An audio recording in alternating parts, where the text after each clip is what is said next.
Hi everyone! For today's recipe tayo ay gagawa ng chung fan or rice roll. Bali, natutunan ko lang din itong gumawa kasi tinuruan ako ng amo kong babae. Bali, yung sukat nito kapag isang bowl na powder, dalawang tubig na bowl din yung ating ilalagay. So, ito yung ating pag-iistiman. Tapos, papahiran lang po natin ito ng konting oil.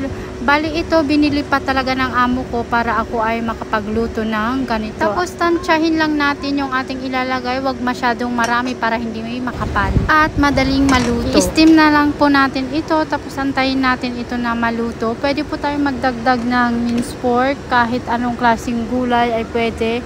Bali, yung ginawa ko plain at saka yung itlog. Bali, yung minuto na ating aantayin, walang eksakto kung ilang minutes. Bali, tinatansya ko na lang po hanggang sa maluto. At chinecheck ko kung ito ay okay na. Minsan, tinatamad akong magluto ng ganito kasi matrabaho. At itong isa naman, bali, may flavor. Nilagyan ko po siya ng itlog kasi yung isa na chikiting gusto ng may itlog. Bali, yung sauce naman pwede po tayong gumawa. Kung gusto nyo po ng maanghang, pwede pong lagyan ng sili.